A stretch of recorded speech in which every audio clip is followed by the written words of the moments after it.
जैसे suppose that मैं यहाँ पर लिखूँ तो कैसे लिखूँगा, इलेक्ट्रॉनिक्स में लिख रहा हूँ यहाँ पर इलेक्ट्रॉनिक्स। तो इलेक्ट्रॉनिक्स को इस दो भागों में हम तोड़ देंगे, एक तो इलेक्ट्रॉन में तोड़ देंगे,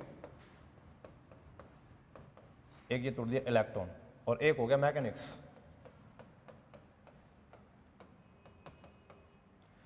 बेटा इलेक्ट्रॉन का मतलब तो इलेक्ट्रॉन होता ही है, दिस इज इलेक्ट्रॉन, और ये मैकेनिक्स का मतलब होता है मोशन।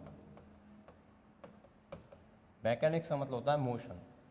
तो इलेक्ट्रॉनिक्स को हमने दो भागों में तोड़ा, एक हमने बनाया इलेक्ट्रॉन और एक हमने बनाया मैकेनिक्स। मैकेनिक्स का मतलब होता है मोशन, गति, मोशन, गति, और इलेक्ट्रॉन का मतलब इलेक्ट्रॉन होता है बेटा। तो ये इलेक्ट्रॉनिक्स जो है बेटा अपनी एक फिजिक्स की ब्रांच है, एक शाखा है फिजिक्स की।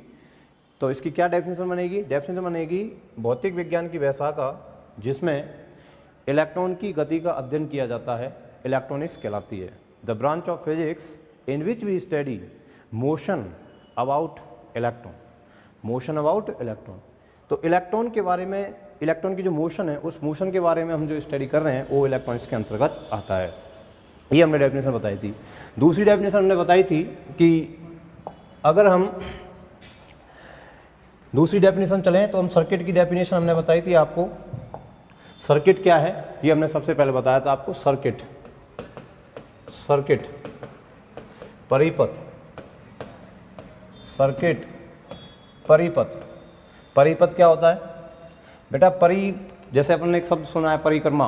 परिक्रमा का मतलब क्या होता है कि कोई मंदिर है, उस मंदिर के चारों तरफ घूम के आना है, जहाँ से स्टार्ट करो वहीं तक आना है। तो बाउंड्री बनानी है एक तरह से, क्लोज, जहाँ से गए वहीं पर आ गए।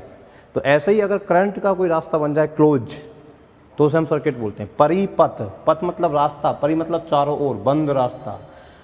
तो धारा का जो बंद पथ है उसको हम क्या बोलते हैं? परिपथ बोलते हैं। The close path of current, the close path of current is called circuit. Close path of current is called circuit. धारा का जो बंद पथ है उस धारा के बंद पथ को हम क्या बोलते हैं बेटा? परिपथ बोलते हैं। फिर दूसरी डेफिनेशन हमने लिखाई थी नेटवर्क की। नेटवर्क, नेटवर्क, जाल, नेटवर्क, जाल। पहली डेफिनेशन हमने सर्किट की बताई थी आपको, और दूसरी डेफिनेशन हमने आपको बताई थी नेटवर्क की। नेटवर्क का मतलब क्या होता है? जाल। जाल से क्या समझते हैं अपन? अगर ये परिपथ जो हैं वो सब मिलकर एक ग्रुप बना लें, जितने भी ये परिपथ हैं सब मिलकर क्या बना लें? आपस में कनेक्टेड हो जाए, एक ग्रुप बना लें, तो इस ग्रुप को हम क्या बोलते हैं? नेटवर्क बोलते हैं, जाल बोलते हैं। The group of circuits, the group of circuit is called network. परिपथों का जो समूह है उस समूह को हम क्या बोलते हैं? नेटवर्क। अब बेटा समूह होना जरूरी है, अब वो कॉम्प्लेक्स हो सिंपल हो उससे कोई मतलब नहीं है। सिंपल भी हो सकता है और कॉम्प्लेक्स भी हो सकता है, लेकिन होना क्या चाहिए बेटा? ग्रुप होना चाहिए। ग्रुप होगा तभी वो क्या कहलाएगा? नेटवर्क। तो आपस में अगर जाल बनाना है अपन को तो जितने भी हमारे पास सर्किट्स हैं, सर्किट आपस में क्या होने चाहिए? कनेक्टेड होने चाहिए। मैंने इसका आपको डायग्राम भी बनवाया था। तो जैसे सर्किट का डायग्राम हम देखें कि ये हमारे पास यहाँ पर एक बल्ब हम ले लें और यहाँ पर हम एक बैटरी लगा दें। सपोज डैट ये हमारी एक बैटरी है और यहाँ हमने एक की लगा ली, कुंजी है ये, और ये हमारी बैटरी है। ये बैटरी का पॉजिटिव टर्मिनल है और ये बैटरी का नेगेटिव टर्मिनल है, और ये बल्ब है। ये क्या है बेटा? बल्ब। ये बल्ब है, ठीक है। तो ये सर्किट है, क्लोज पाथ है। तो यहाँ पर पॉजिटिव टर्मिनल ये है और नेगेटिव टर्मिनल ये है। बेटा पॉजिटिव टर्मिनल हमेशा हाई पोटेंशियल पर होता है और नेगेटिव टर्मिनल लो पोटेंशियल पर होता है बैटरी के केस में। तो यहाँ high potential to low potential क्या चलेगी बेटा? करंट का फ्लो होगा। करंट हमेशा उच्च विभव से निम्न विभव की ओर फ्लो होता है। Current always flow high voltage to low voltage. तो हाई वोल्टेज पॉजिटिव, तो पॉजिटिव से नेगेटिव करंट जाती है। तो ये हमारे पास धारा आ गई, ये करंट आ गया बेटा। तो ये करंट का क्या बन गया? क्लोज पाथ बन गया। करंट यहाँ से चली और वापस से यहीं पर आ गई, एक बंद रास्ता बना रही है, क्लोज पाथ बना रही है। इस क्लोज पाथ को ही हम क्या बोलते हैं बेटा? सर्किट बोलते हैं। धारा का बंद पथ क्या कहलाता है? Circuit. Close path of current is called circuit. ये सर्किट हो गया। अब ये एक सर्किट है, अगर ऐसे दो या दो से ज़्यादा सर्किट आपस में कनेक्टेड हो जाएं तो इसे हम क्या बोलेंगे, नेटवर्क बोलेंगे। क्योंकि नेटवर्क की डेफिनेशन क्या है, group of circuits, group of circuits, group बनना चाहिए आपस में। अब ग्रुप बनाने के लिए कम से कम दो लोग चाहिए, अकेले का तो कोई ग्रुप नहीं होता है, ग्रुप बनाने के लिए कम से कम दो लोग चाहिए। तो कम से कम दो सर्किट आपस में अगर जुड़ जाएं, 2 एंड मोर देन 2 सर्किट, दो या दो से अधिक परिपथ आपस में कनेक्ट हो जाएं तो वो क्या बन जाएगा बेटा, नेटवर्क बन जाएगा। सपोज डैट ये आपके पास यहाँ पर एक रजिस्टर आपने लगाया और यहाँ आपने एक बैटरी लगाई, यहाँ आपने एक बैटरी लगाई, ये आपने बैटरी लगा दी है ना, और ये आपने यहाँ पर इसमें कुंजी लगा दी K1, और ये बैटरी हमारे पास हो गई E1।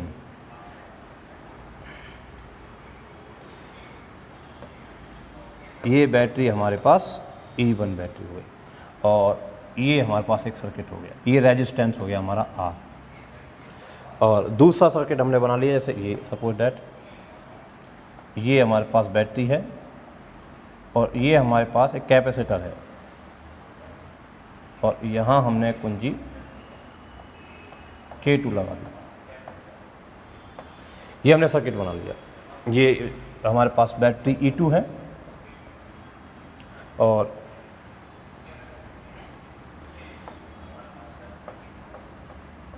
ये E2 बैटरी है और ये कैपेसिटर है C।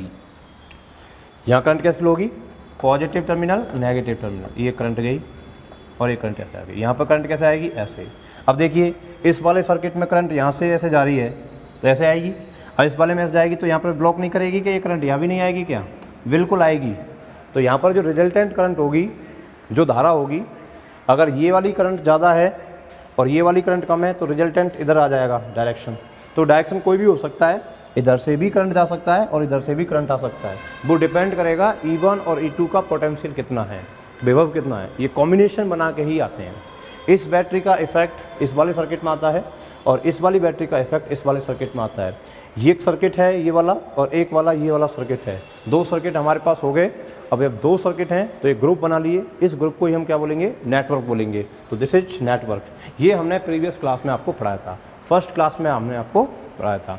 आज हम इससे आगे की चालू करते हैं, आगे का चालू करते हैं और कुछ मोर डेफिनेशन हम बात करते हैं।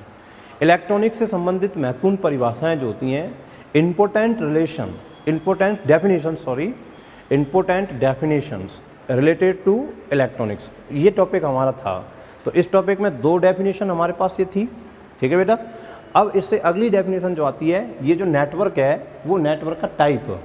तो बेटा नेटवर्क जो है वो बहुत टाइप का होता है, इसको क्लासिफाइड करने के कुछ बेस होते हैं। तो सबसे पहले मैं नेटवर्क को क्लासिफाइड करने का जो बेस है वो बेस ले रहा हूँ करंट सोर्स और वोल्टेज सोर्स। कहने का मतलब इलेक्ट्रिक सोर्स जो है, इलेक्ट्रिक सोर्स के आधार पर नेटवर्क को कितने भागों में विभाजित किया गया है। On the basis of electric source हम नेटवर्क को क्लासिफाइड कैसे कर सकते हैं वो हमको देखना है। तो हमारी जो हेडिंग बननी चाहिए वो हेडिंग बननी चाहिए विद्युत स्रोत के आधार पर, विद्युत स्रोत के आधार पर जाल के प्रकार, जाल के प्रकार, ये हमारी हेडिंग है आज की। अगली डेफिनेशन है विद्युत स्रोत के आधार पर जाल के प्रकार, types of network, types of network on the basis of, on the basis of electric source, electric source, ये डेफिनेशन है। इस डेफिनेशन के बारे में हम पढ़ेंगे आज। आज की जो डेफिनेशन है वो डेफिनेशन क्या है, वो डेफिनेशन है ये विद्युत स्रोत के आधार पर जाल के प्रकार, types of network on the basis of electric source. What do you mean by electric source? विद्युत स्रोत से आप क्या समझते हैं? What do you mean by electric source? विद्युत स्रोत से आप क्या समझते हैं? विद्युत सोर्स का मतलब होता है एक ऐसी डिवाइस होती है जो सर्किट में करंट का फ्लो कराती है। एक ऐसी डिवाइस जो सर्किट में करंट का फ्लो कराती है उसे हम क्या बोलते हैं? विद्युत स्रोत बोलते हैं। ये जो विद्युत स्रोत हैं, ये इलेक्ट्रिक सोर्स जो हैं, वो इलेक्ट्रिक सोर्स टू टाइप के होते हैं, दो प्रकार के होते हैं। एक होता है करंट सोर्स और एक होता है हमारे पास voltage source. We have two types of electric source, one is current source and second is voltage source. विद्युत स्रोत जो हैं वो हमारे पास दो प्रकार के होते हैं। उनमें से एक है हमारे पास धारा स्रोत और दूसरा है हमारे पास वोल्टता स्रोत। इन स्रोतों के आधार पर जो नेटवर्क है, जो जाल है, वो जाल कितने प्रकार का होता है वो हमको देखना है। तो दो प्रकार का होता है बेटा, एक होता है सक्रिय एक्टिव और एक होता है निष्क्रिय पैसिव। सक्रिय का मतलब क्या होता है कि उसमें करंट का फ्लो होगा। निष्क्रिय का मतलब क्या होता है कि उसमें करंट जो है वो फ्लो नहीं होगी। निष्क्रिय एक्टिव नहीं है, पैसिव है, निष्क्रिय है, पैसिव नेटवर्क। तो निष्क्रिय का मतलब क्या होगा? करंट फ्लो नहीं होगा। सक्रिय का मतलब क्या होगा? करंट फ्लो होगा। नेटवर्क के टाइप पढ़ रहे हैं, दो टाइप होते हैं नेटवर्क के बेटा, एक होता है एक्टिव, एक होता है पैसिव। पैसिव का मतलब होता है जिसमें करंट फ्लो होता है, और एक्टिव का मतलब होता है जिसमें करंट फ्लो होता है। सक्रिय जाल जो होता है वह जाल होता है जिसमें धारा प्रवाहित होती है, और निष्क्रिय जाल वह जाल होता है जिसमें धारा प्रवाहित नहीं होती। दो प्रकार के हमारे पास जाल है, किसके आधार पर? स्रोत के आधार पर। ठीक है बेटा, एक सक्रिय, दो टाइप हमारे पास हुए, एक हुआ हमारे पास सक्रिय जाल, एक्टिव नेटवर्क,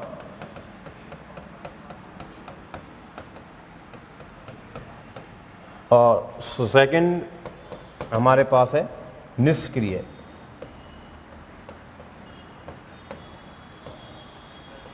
निष्क्रिय जाल। अभी आप लिखना मत, मैं लिखा दूंगा, नोट्स नहीं बनाने अभी आपको, पहले समझ लीजिए। अपना पढ़ाने का जो तरीका है वो पढ़ाने का तरीका ये है कि जो भी टॉपिक है उसके बारे में पहले आपको समझाया जाएगा, समझाने के बाद फिर उसको लिखा जाएगा और पुनः उसे एक बार समझाया जाएगा। तो निष्क्रिय जाल, पैसिव नेटवर्क।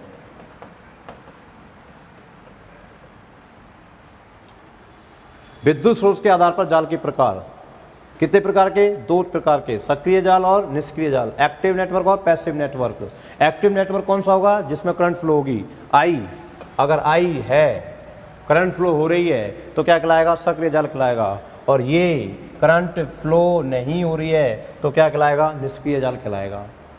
सबसे पहले सर्किट के बाद नेटवर्क के बाद टाइप।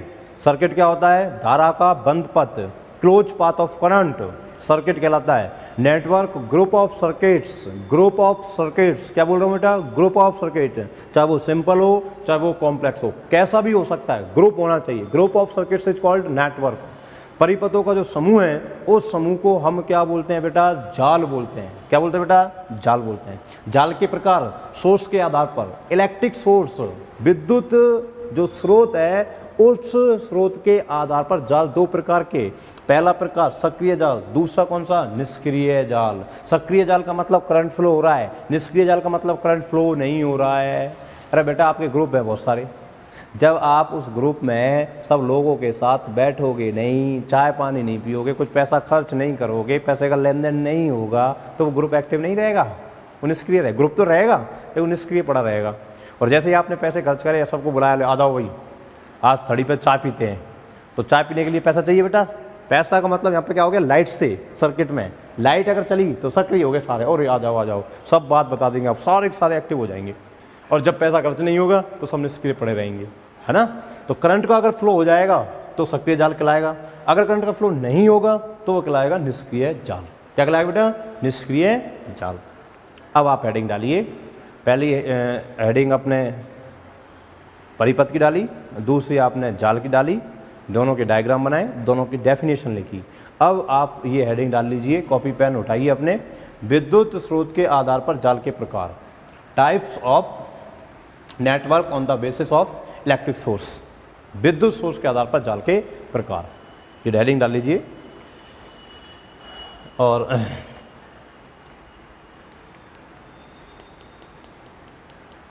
तो इसमें लिख लीजिए, इस हेडिंग में सब हेडिंग लिख लीजिए। दो प्रकार होते हैं, ऐसे लिखो पहले, सॉरी ये टॉपिक बता रहा, उसके बाद लिखो। विद्युत स्रोत के आधार पर जाल दो प्रकार के होते हैं। On the basis of electric source networks are two types. विद्युत स्रोत के आधार पर जाल दो प्रकार के होते हैं। On the basis of electric source networks are two types. Networks are two types. Number 1 सक्रिय जाल, एक्टिव नेटवर्क। सक्रिय जाल, एक्टिव नेटवर्क। नंबर 2 निष्क्रिय जाल, पैसिव नेटवर्क। निष्क्रिय जाल, पैसिव नेटवर्क। दोनों डाल लीजिए बेटा। अब इसमें फर्स्ट लिखिए सक्रिय जाल, एक्टिव नेटवर्क। फर्स्ट लिखिए सक्रिय जाल, एक्टिव नेटवर्क। फर्स्ट लिखिए सक्रिय जाल, एक्टिव नेटवर्क।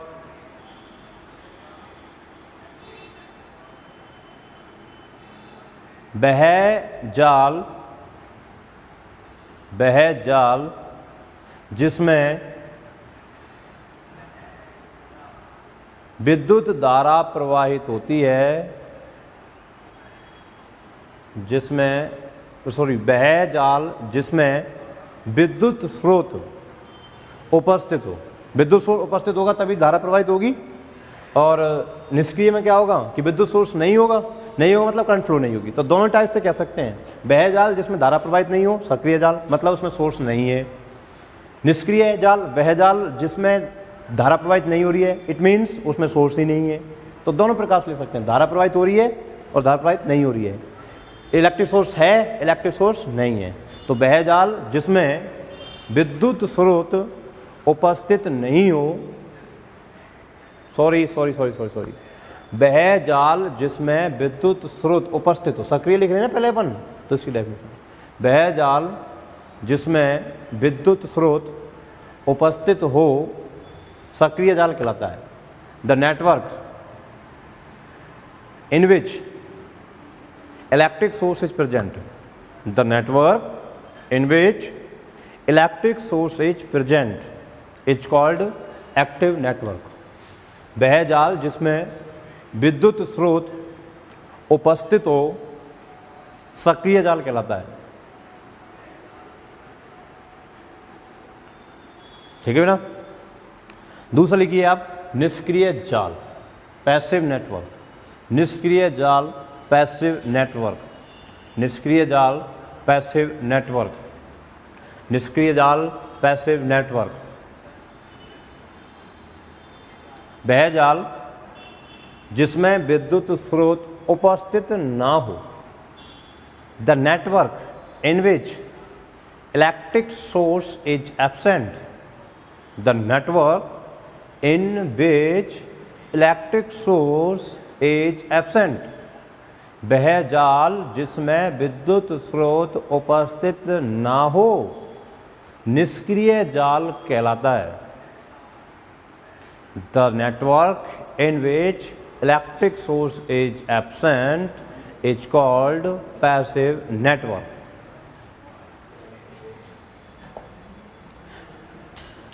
नेक्स्ट, अब देखते हैं हम इनके डायग्राम। तो देखिए जैसे हमने एक ये बनाया है, ये हमारे पास एक रेजिस्टेंस है, प्रतिरोध है ये, और यहाँ हमने एक कुंजी लगा दी,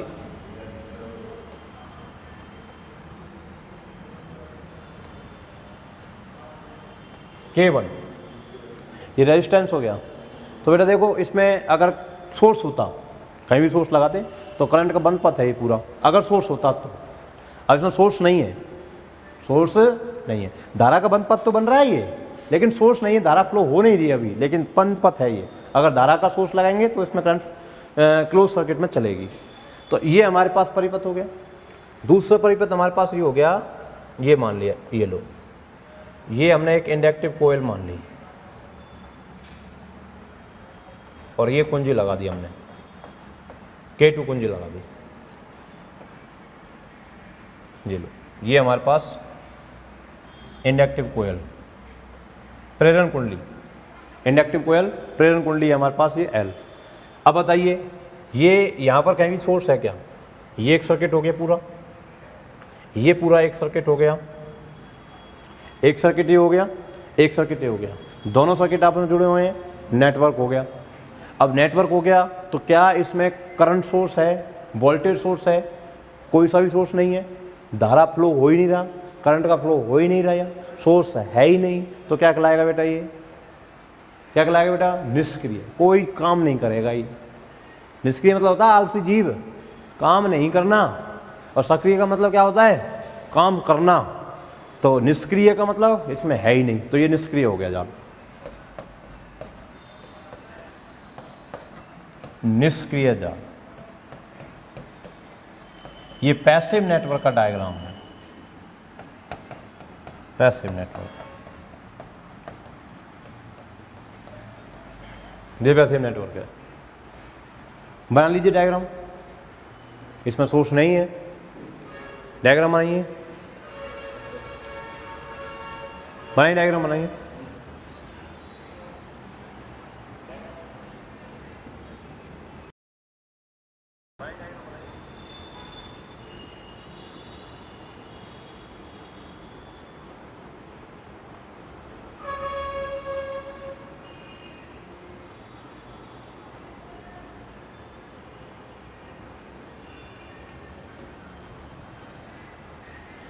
कुछ बच्चे पूछ रहे हैं एल क्या है? एल है प्रेरण कुंडली, इंडक्टिव कोयल, और ये प्रतिरोध है आर, आर है प्रतिरोध, प्रतिरोध रेजिस्टेंस, और ये है प्रेरण कुंडली, इंडक्टिव कोयल, प्रेरण कुंडली जो ट्रांसफार्मर में होती है। ये जाल का उदाहरण बेटा, बढ़िया से बढ़िया नोट्स बनवाऊंगा, हिंदी इंग्लिश दोनों मीडियमों में लिखवाता हूँ, बहुत अच्छे से लिखवाता हूँ। देख रहे हो आप, बहुत मीडियम ऐसे होते हैं, दोनों मीडियम एक साथ, इनको बोलते हैं दोनों एक साथ मीडियम चलना। फुल सब चीज़ की इंग्लिश और सब चीज़ की हिंदी दोनों, ऐसे नहीं कि कुछ हिंदी बोल दिया कुछ इंग्लिश बोल दिया, नहीं, प्रॉपर तरीके से नोट्स बनेंगे, ठीक है बेटा। और हाँ, ये जो ऑनर्स वाले बच्चे हैं ना कुछ, तो ऑनर्स वाले बच्चों के क्वांटम मैकेनिक्स और है एक पेपर, पहला पेपर तो आपके कौन सा है? मैथमेटिकल है एक, दूसरा कौन सा आपके पास? इलेक्ट्रॉनिक्स है, तीसरा आपके पास ऑप्टिक्स है, और एक पेपर और बच गया चौथा, वो कौन सा हो जाएगा आपके पास? क्वांटम मैकेनिक्स, जो थर्ड ईयर में चलता है। थर्ड ईयर की टाइमिंग है अपने पास 9:20 से 10:30 सुबह ही, आपकी क्लास के बाद थर्ड ईयर की क्लास होती है, 9:20 से 10:30 थर्ड ईयर की क्लास होती है। जो ऑनर्स में है वो उनको लेनी है वो क्लास क्वांटम की वहाँ पर, ठीक है। और फर्स्ट ईयर की चालू अभी नहीं करी है, संभवतः फर्स्ट ईयर की कल चालू करें, क्योंकि फर्स्ट ईयर के बच्चे अभी जुड़ रहे हैं, धीरे धीरे एडमिशन्स ले रहे हैं, ठीक है। ये बन गया आपका। नेक्स्ट अगला लिखिए, एक डायग्राम बनाए निष्क्रिय का। अब सक्रिय का बनाए, देखो इसी को, इसको सक्रिय का कैसे बनाएंगे? ये रेजिस्टेंस हो गया, ये कुंजी हो गई कि सर्किट को ऑन ऑफ करने के लिए, और ये हमारे पास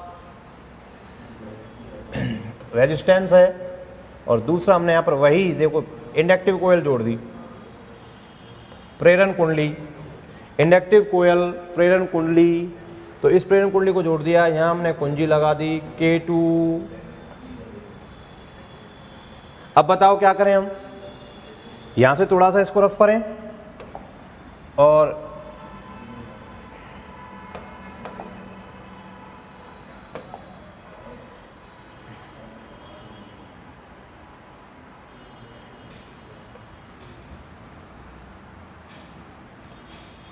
देखिए यहाँ हम सोर्स लगा दें, ये हमने सोर्स लगा दिया, ये लो, ये हमने इलेक्ट्रिक सोर्स लगा दिया E, इसको ऐसा जोड़ दो, ये लगा दिया। अब बताओ यहाँ से करंट फ्लो हो जाएगा, करंट इसमें भी जाएगा और करंट इसमें भी जाएगा, ये लो करंट दोनों से जाके इसमें आ गया। सर्किट एक, सर्किट दो, अच्छा इसमें सॉरी, इंडक्टिव कोयल अपनी हट गई, ये लो, ये इंडक्टिव कोयल हो गई, प्रेरण कुंडली। अब देखिए एक सर्किट ये हो गया और एक सर्किट ये हो गया, दोनों सर्किट जुड़े हुए हैं, ग्रुप हो गया। सर्किट जुड़े हुए ग्रुप हो जाए क्या बन जाता है? नेटवर्क। नेटवर्क में अगर सोर्स लग जाए तो क्या कहलाता है? Active network. तो ये एक्टिव नेटवर्क हो गया, एक्टिव नेटवर्क, सक्रिय जाल। बनाइए, दोनों डायग्राम बनाइए। बेटा चैनल को सब्सक्राइब जरूर करें, और आपको अगर अच्छा लगता है, समझ में आ रहा है, तो अपने फ्रेंडों के साथ इसको शेयर भी करें और लाइक भी करें। बेल आइकन जरूर दबाएं।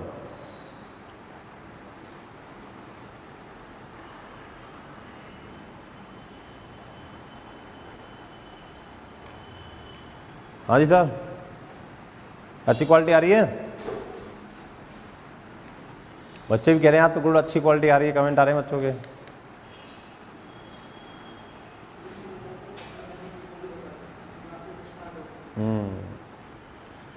काफ़ी बच्चों के पास जानकारी नहीं है बेटा, अभी तक की क्लास स्टार्ट हो चुकी हैं, तो आप सभी को बता दें कि क्लास स्टार्ट हो चुकी हैं और प्रॉपर तरीके से। ये यूट्यूब पर हैं क्लासेज, अभी फिलहाल सभी क्लासेज यूट्यूब पर हैं। टाइमिंग पता ही है, सेकेंड ईयर का आपका टाइमिंग सुबह 8 से लगभग 9:15 तक का रखा है। अब इसमें कितना भी पढ़ा सकते हैं, 1 घंटे पढ़ा सकते हैं, 1 घंटे से ज़्यादा भी पढ़ा सकते हैं। तो ये 8 से 9:15 तक टाइम है आपका। इसके बीच 8 बजे क्लास चालू होगी और 9:15 तक क्लास चलेगी। बना लिया ये पवन, बना लिया गया? चलो ठीक है, अब बात करते हैं बेटा नेक्स्ट, ये सोर्स के बारे में बात करते हैं, इलेक्ट्रिक सोर्स के बारे में। विद्युत सोर्स क्या होता है? नेक्स्ट डेफिनेशन है विद्युत स्रोत। विद्युत स्रोत, electric source, electric source, electric source, विद्युत स्रोत क्या होता है? विद्युत स्रोत, इलेक्ट्रिक सोर्स क्या होता है, इसके बारे में बात करते हैं। तो इलेक्ट्रिक सोर्स, विद्युत स्रोत एक ऐसी डिवाइस है, एक ऐसी युक्ति है जिसकी सहायता से सर्किट में, नेटवर्क में करंट का फ्लो किया जाता है। विद्युत स्रोत एक ऐसी युक्ति है जिसकी सहायता से जाल में, परिपथ में धारा प्रवाहित की जाती है। Electric source such a device which flow current in network. Electric source such a device which flow current in network. विद्युत स्रोत एक ऐसी युक्ति है जो जाल में धारा प्रवाहित करती है। ठीक है बेटा, देखिए हेडिंग डालिए, विद्युत source, electric source. Most important बात है बेटा ये, मोस्ट इंपोर्टेंट।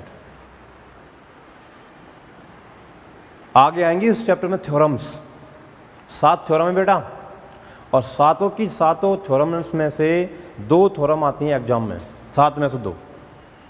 ठीक है, तो उन थ्योरम को समझने के लिए ये जो विद्युत स्रोत है, इस को समझना बहुत ज़रूरी है। इसके आगे टाइप्स आएंगे, उन टाइप्स को समझना बहुत ज़रूरी है। अगर आप ये जो शुरुआत की बेसिक क्लास हैं, जैसे एक क्लास हो चुकी है, दूसरी क्लासें चल रही है, 3सी, चौथी, 5वीं, शुरुआत की जो 5 क्लास हैं वो इलेक्ट्रॉनिक्स की ऐसी क्लास हैं जैसे अपन नीम खोद देते हैं और नीम में अच्छे अच्छे मजबूत पत्थर जमा देते हैं, फिर ऊपर आप कितनी ही सुंदर बिल्डिंग खड़ी कर लीजिए, उसको कभी भी कोई नुकसान नहीं होगा। तो ये जो शुरुआत की 5 क्लासें हैं, 5 क्लासेज नीम का पत्थर है बेटा, आपके मजबूत वाले पत्थर हैं। अगर इसमें कमजोरी कर दोगे आप तो आगे कुछ समझने वाला नहीं है। तो सबसे पहले जो भी बच्चे नए जुड़ रहे हैं वो पुरानी क्लासों को लिया करें। सबसे पहले पहली क्लास यूट्यूब पर अवेलेबल हैं सारी क्लासेज, ठीक है, वो दोबारा और अपलोड कर देंगे, नहीं है तो ठीक है बेटा। तो विद्युत स्रोत क्या होता है इसके बारे में कॉपी पेन उठाइए और हेडिंग डालिए, विद्युत स्रोत, इलेक्ट्रिक सोर्स। वह युक्ति जो जाल में धारा प्रवाहित करती है, वह युक्ति जो जाल में धारा प्रवाहित करती है विद्युत स्रोत कहलाती है। The device which flow current in network, the device which flow current in network is called electric source. वह युक्ति जो जाल में धारा प्रवाहित करती है, वह युक्ति जो जाल में धारा प्रवाहित करती है विद्युत स्रोत कहलाती है। Is called the device which flow current in network is called electric source. ठीक बेटा, अब आगे लिखिए इसके टाइप। विद्युत स्रोत के प्रकार। मोस्ट एंड इंपॉर्टेंट थिंग, विद्युत स्रोत के प्रकार। टाइप्स ऑफ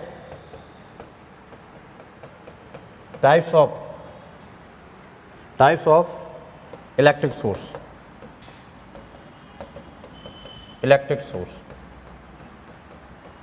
विद्युत स्रोत के प्रकार, टाइप्स ऑफ इलेक्ट्रिक सोर्स।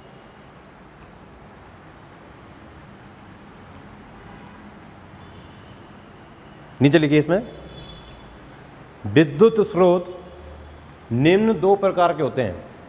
विद्युत स्रोत निम्न दो प्रकार के होते हैं। Electric source are following two types. Electric source are following two types. विद्युत स्रोत निम्न दो प्रकार के होते हैं।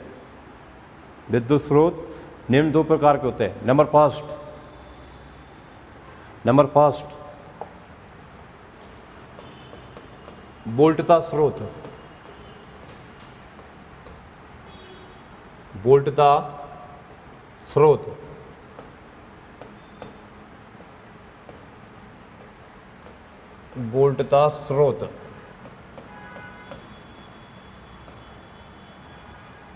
Voltage source. और नंबर 2 धारा स्रोत।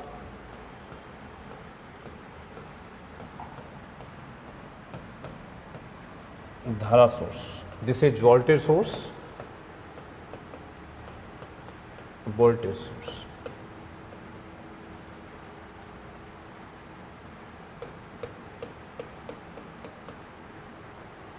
और जैसे करंट सोर्स।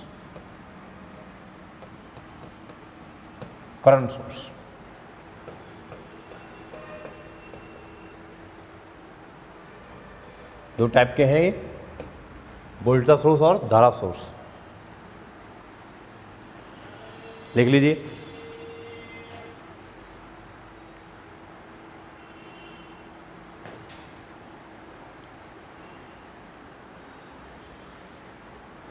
अरे पवन,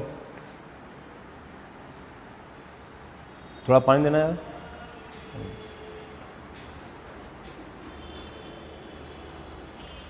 नंबर इसमें डाल लीजिए फर्स्ट, वोल्टेज सोर्स।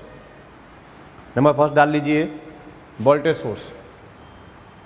सोर्स डाल लीजिए नंबर 1।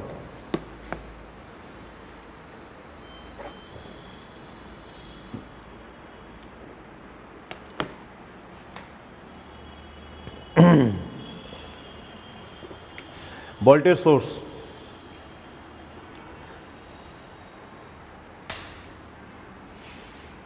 देखो बेटा, वोल्टेज सोर्स और धारा सोर्स में क्या अंतर है? वोल्टेज सोर्स और धारा सोर्स में क्या अंतर है? काम दोनों का एक ही है, दोनों सर्किट में करंट फ्लो ही करते हैं। ये भी करंट फ्लो करता है और ये भी करंट फ्लो करता है, दोनों ही करंट फ्लो करते हैं, फिर भी इनमें अंतर है। एक को वोल्टेज सोर्स बोल रहे हैं और एक को धारा सोर्स बोल रहे हैं। काम दोनों का क्या है? धारा फ्लो करने का है, करंट को फ्लो करने का नेटवर्क में, लेकिन फिर भी हम इनको अलग अलग नाम से बोल रहे हैं, वोल्टेज सोर्स और धारा सोर्स। जबकि ऐसा होना चाहिए कि ये वोल्टेज प्रोवाइड कराए तो वोल्टेज सोर्स हो जाए, ये धारा प्रोवाइड कराए तो धारा सोर्स हो जाए। ऐसा नहीं है, इससे भी हमें धारा मिलती है और इससे भी हमें धारा मिलती है, दोनों से ही हमें करंट मिलता है, दोनों ही करंट फ्लो कराते हैं और दोनों का नाम अलग है। तो वोल्टेज सोर्स और धारा सोर्स में क्या अंतर है, ये हमको देखना। मेन बहुत इंपॉर्टेंट बात है बेटा ये, कि दोनों का जो काम है वो काम क्या है? नेटवर्क में करंट का फ्लो कराना है। दोनों का काम नेटवर्क करंट फ्लो कराने का है। लेकिन एक को हम वोल्टा सोर्स बोल रहे हैं और एक को धारा सोर्स बोलते हैं। तो दोनों में अंतर क्या है इसको हमको देखना है। तो बेटा इसके अंतर को समझने के लिए कॉपी पेन बंद कर दीजिए, आप एक बार बिल्कुल बंद करके रख दीजिए कॉपी पेन और समझिए। इन दोनों के अंतर को समझने के लिए, वोल्टा सोर्स और धारा सोर्स के अंतर को समझने के लिए सबसे पहले हमें एक चीज़ के बारे में पढ़ना पड़ेगा, वो है हमारे पास प्रतिबाधा। प्रतिबाधा, प्रतिबाधा, impedance. This is new word for you, आपके लिए नया शब्द है ये प्रतिबाधा, आपके लिए सेकेंड ईयर में नया शब्द है प्रतिबाधा। इम्पीडेंस, इम्पीडेंस, इम्पीडेंस, प्रतिबाधा। प्रतिबाधा क्या होती है? इम्पीडेंस। लिखना नहीं है बेटा, समझिए आप इस चीज को, बिल्कुल नहीं लिखना। प्रतिबाधा, इम्पीडेंस, प्रतिबाधा क्या होती है? देखो आपने प्रतिरोध सुना है, प्रतिरोध, प्रतिरोध, रेजिस्टेंस आपने सुना है,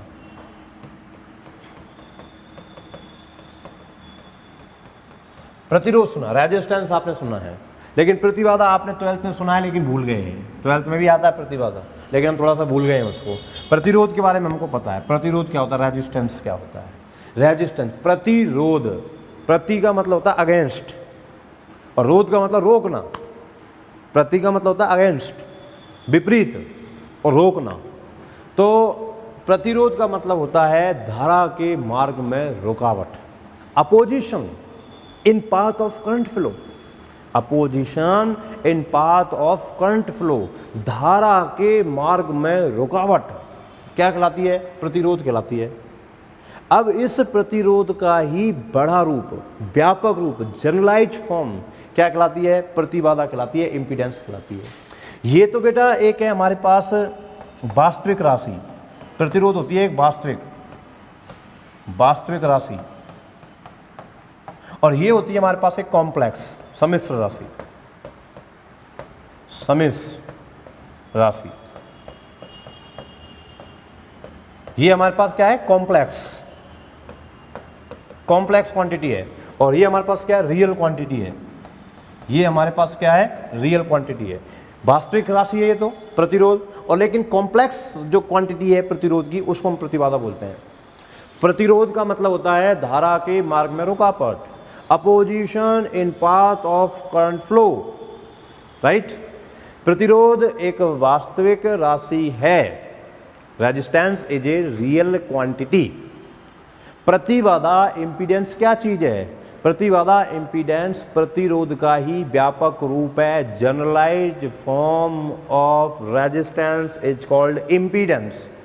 प्रतिरोध का व्यापक रूप जो है उसका क्या नाम है बेटा? प्रतिबाधा है। प्रतिबाधा सम्मिश्र राशि है, कॉम्प्लेक्स नंबर है, और प्रतिरोध कैसी राशि बेटा? वास्तविक राशि है। थोड़ा सा डिस्कशन करना चाहूँगा कॉम्प्लेक्स और रियल में। जैसे हम एक क्वांटिटी लिखते हैं, हम एक क्वांटिटी लिखी हमने x plus iota y, x plus iota y, ये हमने एक क्वांटिटी लिखी बेटा x plus iota y. Here iota, iota होता है under root minus 1, under root के अंदर -1, ये कहलाता है आयोटा। आयोटा, ये क्या कहलाता है? आयोटा। आयोटा होता है अंडर रूट -1, आयोटा है ये, इमेजिनरी है ये। और ठीक है, जब हम इसको ऐसे लिखते हैं x प्लस आयोटा वाई, ये रियल पार्ट कहलाता है और ये कहलाता है इसका इमेजिनरी पार्ट। ये कॉम्प्लेक्स नंबर है। कॉम्प्लेक्स नंबर को हम कैसे लिखते हैं बेटा? कॉम्प्लेक्स को कैसे लिखते हैं? x plus iota y. जो बेटा ये x है ना, ये कहलाता है रियल पार्ट। क्या कहलाता है? Real part of complex number. और ये कहलाता है imaginary part, imaginary part of complex number. ये कहलाता है काल्पनिक भाग। भाई क्या कहता है बेटा? काल्पनिक भाग। और ये क्या कहलाता है बेटा? रियल भाग। वास्तविक और ये काल्पनिक है। आयोटा के साथ जो है वो काल्पनिक है, ठीक है, और जिसमें आयोटा के साथ नहीं है, सेपरेट है, वो रियल पार्ट है। जब ये दोनों मिल जाएं, या प्लस माइनस आ सकता है, कुछ भी प्लस भी आ सकता है और माइनस भी आ सकता है, तो ये जो नंबर कहलाएगा, ये नंबर कहलाएगा हमारे पास कॉम्प्लेक्स नंबर, ठीक है, कॉम्प्लेक्स। तो प्रतिरोध जो है वो एक रियल क्वांटिटी है, वास्तविक है, लेकिन इसका जनरलाइज कर दें, इसको कॉम्प्लेक्स में अगर हम ले जाएं तो वो क्या बन जाती है, प्रतिबाधा बन जाती है। प्रतिरोधी क्या बन जाता है, प्रतिबाधा कॉम्प्लेक्स बन जाता है। कब, जब उसमें इमेजिनरी पार्ट और क्या हो जाता है, ऐड हो जाता है। ये दो चीज़ों में होता है, एक तो होता है कैपेसिटर में और एक होता है इंडक्टिव कोयल में। इमेजिनरी पार्ट जनरेट हो जाता है, ठीक है बेटा, तब वो क्या बन जाती है, प्रतिबाधा बन जाती है। तो सेकेंड ईयर में प्रतिबाधा को हम क्या समझेंगे, प्रतिरोध का बड़ा भाई है। प्रतिबाधा क्या है बेटा, प्रतिरोध का बड़ा भाई है।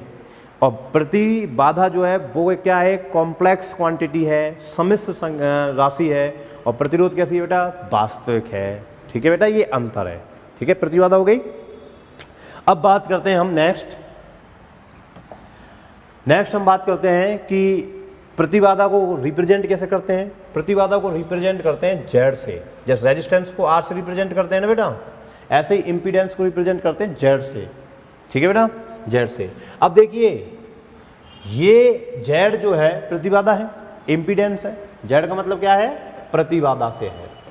प्रतिबाधा को हम जेड से लिखेंगे, प्रतिबाधा, इम्पीडेंस, इम्पीडेंस, इम्पीडेंस, ये हमारे पास इम्पीडेंस हो गया, प्रतिबाधा हो गया। प्रतिबाधा का मतलब जनरलाइज फॉर्म ऑफ रेजिस्टेंस, प्रतिरोध का व्यापक रूप। प्रतिरोध का व्यापक रूप क्या कहलाती है, प्रतिबाधा। जेड से रिप्रेजेंट करते हैं। अब अगर किसी सोर्स में अपने खुद के आंतरिक प्रतिबाधा हो, अंदर की ही प्रतिबाधा हो, तो उसे हम क्या बोलेंगे, आंतरिक प्रतिबाधा। कई बार देखो, आप अच्छा करना चाहते हो, कोई आप अच्छी पढ़ाई करना चाहते हो, अच्छा कोचिंग करना चाहते हो, आप IAS UPS की तैयारी करना चाहते हैं, तो कई बार आपके मन में खुद से नेगेटिव विचार आते हैं जो आपको IAS रोकते हैं। अरे IAS तो बहुत बड़ा है, मैं कैसे कर पाऊँगा, बहुत बड़ा सिलेबस है, मेरे को शायद हो सकता है कोचिंग करनी पड़े, बहुत सारा पैसा चाहिए, मेरे पास पैसा है ही नहीं। तो ये आपके अंदर से नेगेटिव थॉट आते हैं जो आपकी जो सफलता है उस सफलता के मार्ग में रुकावट पैदा करते हैं। तो इन नेगेटिव थॉट आपके अंदर से आए, आंतरिक है। ऐसे ही कोई सोर्स है, उस सोर्स के अंदर ही कुछ ऐसा होता है कि जो उसकी धारा को रोकने का क्या करता है, प्रयास करता है। उसको ही हम क्या बोलते हैं बेटा, आंतरिक प्रतिबाधा बोलते हैं। आंतरिक प्रतिबाधा, आंतरिक प्रतिबाधा।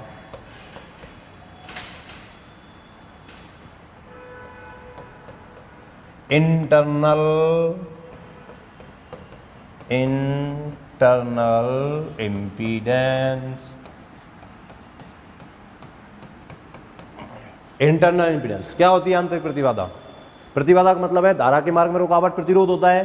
प्रतिरोध का बड़ा भाई जनरलाइज फॉर्म क्या है, प्रतिबाधा। इसका भी काम क्या है, धारा के मार्ग में रुकावट।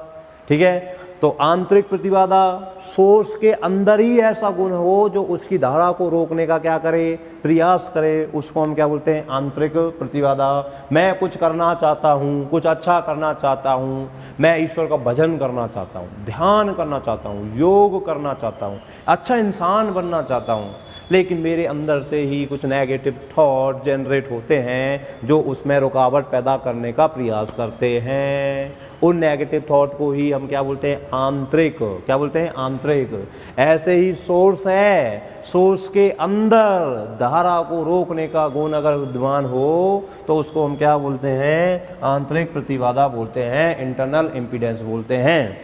इस इंटरनल इम्पीडेंस को हम लिखते हैं जेड इन से। किससे रिप्रेजेंट करते बेटा, जेड इन, इंटरनल इम्पीडेंस। ठीक, नेक्स्ट दोबारा सुनो। प्रतिरोध का बड़ा भाई प्रतिबाधा है। प्रतिरोध वास्तविक है, प्रतिबाधा सम्मिश्र है। प्रतिबाधा का काम क्या है, धारा के मार्ग में रुकावट। इम्पीडेंस का क्या वर्क है, opposition in path of current flow. Opposition in path of current flow. ठीक है, आंतरिक प्रतिबाधा का मतलब क्या है, इंटरनल इम्पीडेंस का मतलब क्या है, आंतरिक प्रतिबाधा। इंटरनल इम्पीडेंस का मतलब है अगर सोर्स के अंदर ही धारा को रोकने का गुण है, सोर्स के अंदर ही प्रतिबाधा खुद की, तो उसको हम क्या बोलेंगे, आंतरिक प्रतिबाधा। आंतरिक प्रतिबाधा को हम किससे लिखेंगे, जेड इन से लिखेंगे। ये हमारे पास आंतरिक प्रतिबाधा हो गई। ठीक बेटा, अब देखिए हम बात कर रहे हैं हमारे कितने की, दो सोर्सों की बात कर रहे थे। शुरुआत में हम दो सोर्स के बारे में चले थे, क्या, वोल्टता स्रोत और धारा सोर्स, वोल्टता सोर्स और धारा source, voltage source, current source, ठीक है बेटा। इसके बारे में हम चर्चा करते हैं। तो सबसे पहले इसमें हम लिखते हैं वोल्टता स्रोत। तो वोल्टता स्रोत क्या है उसको हम देखेंगे, वोल्टता स्रोत क्या है उसको हम देखेंगे। तो बेटा वोल्टता स्रोत, अगली हमारी हेडिंग है वोल्टता स्रोत, वोल्टता स्रोत। राठौड़ जी टाइमिंग क्या हो रहा है? 8:54 टाइम है अभी, तो लिखा देंगे, लिखिए बेटा वोल्टता सोर्स। तो देखो वोल्टता सोर्स क्या होता है पहले समझिए। ये कोई सोर्स है, इलेक्ट्रिक सोर्स है, सपोज दैट ये इलेक्ट्रिक सोर्स है। इस इलेक्ट्रिक सोर्स की अगर इंटरनल इम्पीडेंस इसके हम सीरीज में जोड़ दें, ये हम सीरीज में लगा दिए, ये जेड इन आंतरिक प्रतिबाधा, और यहाँ पर हमने लगा दिया लोड प्रतिरोध जेड एल, लोड प्रतिरोध, लोड प्रतिरोध, लोड प्रतिरोध, लोड इम्पीडेंस, लोड प्रतिबाधा बोलते हैं, लोड प्रतिरोध बोलते हैं, कुछ भी बोल सकते हैं। लोड प्रतिबाधा, लोड प्रतिबाधा, लोड प्रतिबाधा जो है, load impedance, load impedance,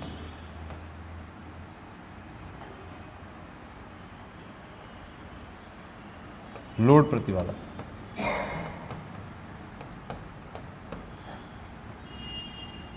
load impedance. तो लोड इम्पीडेंस जो है वो जेड है। सर बेटा ये लोड इम्पीडेंस क्या है? मैंने आपको इंटरनल इम्पीडेंस के बारे में बताया, इम्पीडेंस क्या होती है ये बताया, इंटरनल इम्पीडेंस क्या होती है ये बताया। अब बात आती है लोड इम्पीडेंस क्या है सर? जेड एल क्या है? हियर जेड एल क्या है बेटा? लोड प्रतिबाधा। जेड एल क्या है? लोड प्रतिबाधा। अब देखो क्या होता है, किसी भी सोर्स में आप कोई भी इलेक्ट्रिक एलिमेंट लगाओगे वो उसकी लोड प्रतिबाधा हो जाएगी। जैसे बिजली के खंभों से हमारे मीटर तक लाइट आ रही है, ठीक है, तो सोर्स से हमारे पास लाइट करंट आ रहा है। अब इस करंट से हम क्या चलाते हैं? हम फैन चलाते हैं, हम एलईडी चलाते हैं, ट्यूबलाइट चलाते हैं, फ्रिज चलाते हैं, प्रेस चलाते हैं, इलेक्ट्रिक इंडक्शन चूल्हा अगर हम चलाते हैं, तो ये सारे क्या हैं? लोड प्रतिरोध हैं। लोड प्रतिरोध या लोड प्रतिबाधा, लोड प्रतिबाधा। लोड इम्पीडेंस, लोड इम्पीडेंस का मतलब क्या है बेटा? जो लोड के रूप में ले रहे हो ना आप, जिसमें वर्क कर रहे हो, प्रेस चलानी है आपको, तो आपने प्लग लगाया तो सर्किट नहीं बन गया क्या? तो उस सर्किट का लोड किस पर आ रहा है? प्रेस पर आ रहा है, प्रेस लोड ले गई, ठीक है। बल्ब लगाया तो बल्ब लोड ले रहा है, ट्यूबलाइट लगाया ट्यूबलाइट लोड ले रहा है, आपने फैन लगाया तो फैन आपको क्या ले रहा है? लोड ले रहा है। तो लोड प्रतिबाधा हो गई सारी, ठीक है बेटा। तो यहाँ पर आप कोई सी जोड़ दो, जैसे आपने यहाँ पर फैन लगा दिया, ट्यूबलाइट लगा दी, और आपने प्रेस लगा दी, पानी गर्म करने की रॉड लगा दी, टीवी लगा दी, रेडियो लगा दिया, कुछ भी लगा दिया, सब लोड प्रतिबाधा है जो उसका कंजम्पशन कर रहा है।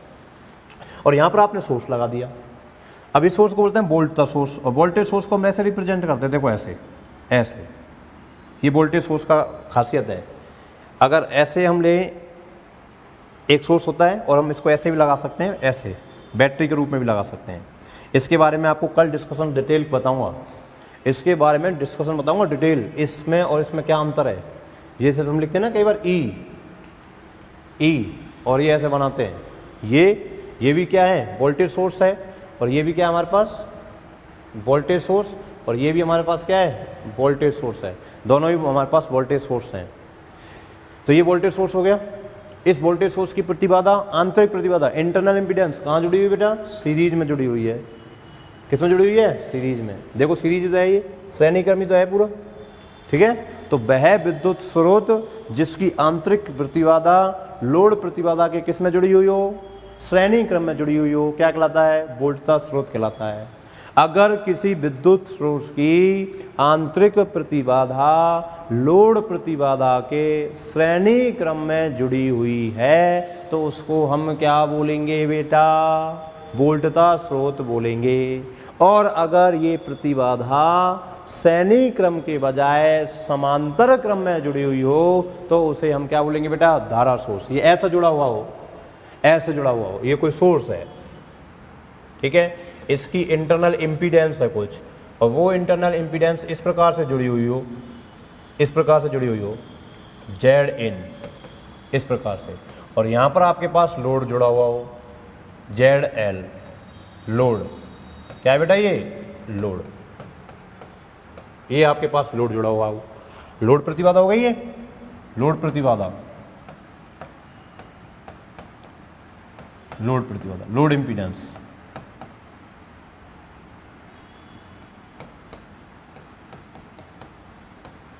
इम्पीडेंस। तो बेटा ये करंट सोर्स कहलाएगा। करंट सोर्स का सिंबल है ऐसे, बीच में ऐसे लगाते हैं, ये करंट सोर्स का सिंबल है। वोल्टेज सोर्स का सिंबल मैंने आपको बताया, या तो इस प्रकार से होगा या फिर इस प्रकार से होगा, दोनों ही वोल्टेज सोर्स हैं। इन दोनों में अंतर मैं आपको कल बताऊंगा डिटेल से, क्या अंतर है डिटेल से बताऊंगा, समय लगेगा, समय थोड़ा होता जा रहा है आपका, इसलिए।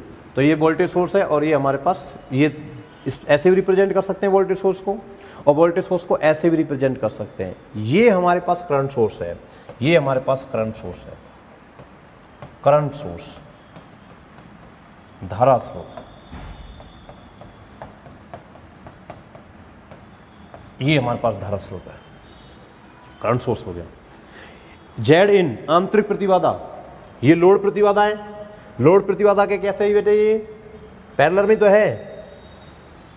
एक मिनट आप आना, मैं आपको प्रैक्टिकल करके बताता हूँ। वैसे कोरोना है, हाथ नहीं लगाना चाहिए, फिर भी आपको एक प्रैक्टिकल बताते हैं। सपोज डैट, इधर आइए, ये एक प्रतिबाधा है, जेड है, और मैं भी एक प्रतिबाधा हूँ, दो प्रतिबाधा हमारे पास हो गई, ठीक है। अब इस प्रतिबाधा के टर्मिनल्स हैं दोनों, और इनके भी टर्मिनल्स हैं। अगर हम इन दोनों, हाथ पकड़ो मेरा, इन दोनों टर्मिनल्स को ऐसे पकड़ लें, ऐसे इस प्रकार से, लाइक दिस, ऐसे पकड़ लें, तो ये कहलाता है पैरेलल कॉम्बिनेशन। क्या कहलाता है बेटा, पैरेलल कॉम्बिनेशन। ये एक प्रतिबाधा, मैं एक प्रतिबाधा, दोनों प्रतिबाधाओं को हमने ऐसे पकड़ा, इस प्रकार से पकड़ा। ये जो होता है, ये कौन सा होता है बेटा, ये होता है समांतर क्रम। और अगर मैं केवल ऐसे ही पकड़ूं तो इस दूसरे हाथ से किसी और को पकड़ लूं, ये अपने किसी हाथ से और पकड़ लें, तो ये क्या कहलाता है, श्रेणी क्रम। क्या कहलाता है बेटा, श्रेणी क्रम, सीरीज कॉम्बिनेशन, और दिस इज पैरेलल कॉम्बिनेशन, ठीक है।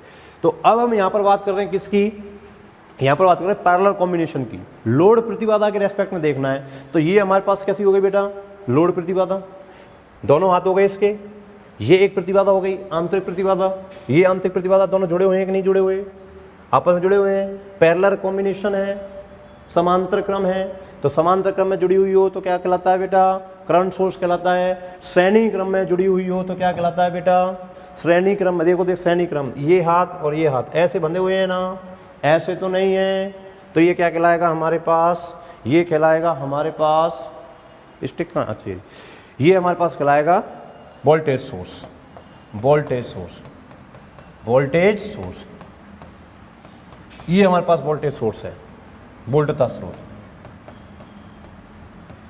वोल्टता स्रोत, ये लो बेटा, क्लियर। वह विद्युत स्रोत जिसके श्रेणी क्रम में क्या जुड़ी हुई हो, आंतरिक प्रतिबाधा, क्या कहलाता है बेटा, वोल्टता स्रोत। और वह सोर्स जिसमें समांतर क्रम में जुड़ी हुई हो क्या कहलाता है, धारा सोर्स कहलाता है, ठीक बेटा। कल डिटेल से इनके बारे में आपको लिखाएंगे, डिटेल से इसके बारे में आप लिखाएंगे। आपको वीडियो कैसा लग रहा है ये आप कमेंट करके बताइए। आपको कोई प्रॉब्लम्स है तो वो आप पूछ सकते हैं। एक बात और, कुछ विद्यार्थी नोट्स के लिए बोल रहे हैं सर क्लास के नोट्स को वो दे दीजिए हमें, तो बेटा नोट्स के लिए मैंने एक इंस्टाग्राम चैनल बनाया है, उस इंस्टाग्राम चैनल पर मैं नोट्स डाला करूँगा, क्योंकि व्हाट्सएप पे तो बहुत बारी वो हो जाती है, कोई अपना नाम डालता है कि सर मैं ये बोल रहा हूँ मेरे को नोट्स दे दो, कोई क्लास नहीं डालता है, कोई मीडियम नहीं डालता है। जबकि नोट्स लेने का तरीका होता है कि आपका नाम बताएं, आपकी ईयर बताएं, कौन सी ईयर में, फर्स्ट ईयर में, सेकंड ईयर में, थर्ड ईयर में, आपका मीडियम बताएं, किस डेट की क्लास के नोट्स चाहिए वो बताएं, ये सारी इन्फॉर्मेशन है। इससे बचने के लिए हम इंस्टाग्राम पेज पर अपना इंस्टाग्राम बनाया राघव75, ऐसे आईडी है शायद, अभी काम राघव75 ऐसे करके एक इंस्टाग्राम पेज होगा, राघव फिजिक्स क्लासेज का इंस्टाग्राम पेज है और उसमें राघव75 नाम से है। तो उसमें हम आपको नोट्स डालते हैं डेली के, डेट वाइज हिंदी मीडियम और इंग्लिश मीडियम मिलेंगे। अभी तक सेकेंड ईयर की केवल एक क्लास हुई है, ये सेकेंड क्लास है आपकी। कल मतलब कि 3 तारीख को 4 तारीख को कोई क्लास नहीं हुई थी और 2 तारीख को टेक्निकल इशू के कारण क्लास नहीं हुई थी, 1 तारीख को क्लास हुई थी और उसके बाद क्लास आज हुई है। अब ये रेगुलर क्लासेस चला करेंगे आप, है ना। अब टेक्निकल इशू थोड़े दूर हो गए हैं, अच्छा सा बना दिया, आप देख ही रहे हो। बोर्ड की क्वालिटी आपको दी है, डिजिटल बोर्ड लगवाया आपके लिए जिससे कि आपको अच्छा दिखे और सुंदर दिखे, आगे पीछे भी हम उसको सरका सकें, सब कुछ इसमें सुविधाएँ हैं आपके। फिर ठीक है बेटा, आपको बेस्ट से बेस्ट क्वालिटी देने का भरपूर प्रयास किया जा रहा है, जितनी भी क्वालिटी हो सकती है हम वो क्वालिटी देने का आपको प्रयास कर रहे हैं। वॉइस कैसी है, वीडियो क्वालिटी कैसी है, ये आप कमेंट करके हमको बताएं। सभी विद्यार्थियों को ज़्यादा से ज़्यादा शेयर कर दें इस चीज़ को, जिससे कि पास सभी विद्यार्थियों को सूचना पहुंच जाए और सभी विद्यार्थी इससे वंचित ना रहें। इलेक्ट्रॉनिक्स बहुत अच्छा सब्जेक्ट है, बहुत अच्छी रोचक जानकारियां हैं इसमें, एक एक चीज़ के बारे में बहुत जानकारियां है। अब देखना वोल्टेज सोर्स और करंट सोर्स में ही अपनी एक क्लास और जाने वाली है, डिटेल से पढ़ना है, इसको अच्छे से पढ़ना है, क्योंकि जब तक ये नहीं पढ़ेंगे ना तो आगे आ रही है थ्योरम, प्रमेय आ रही हैं, 7 प्रमेय में से 2 प्रमेय डेफिनेटली आपके आनी है और उनको समझने के लिए केवल और केवल हमें इलेक्ट्रिक सोर्स को समझना जरूरी है। जब तक ये चीज़ समझ में नहीं आएगी, कुछ ही समझ में नहीं आएगा, धेला भी समझ में नहीं आएगा। मैं क्या कह रहा हूँ, ये सोच समझना जरूरी है। 2 क्लास लगती हैं इसको समझाने के लिए, वोल्टेज सोर्स करंट सोर्स को समझाने के लिए, अच्छे से एक्सप्लेन करने के लिए। अभी थोड़ा सा आपको समझाया है, कल एक बार और समझाऊंगा, फिर आपको इसको अच्छे से लिखाऊंगा। आपका नैतिक दायित्व है, मेरा नैतिक दायित्व है अच्छा पढ़ाना, अच्छा समझाना, अच्छा लिखाना। आपका नैतिक दायित्व है इस सूचना को अपने सभी फ्रेंड्स को पहुंचाना। ठीक है, धन्यवाद, नमस्कार।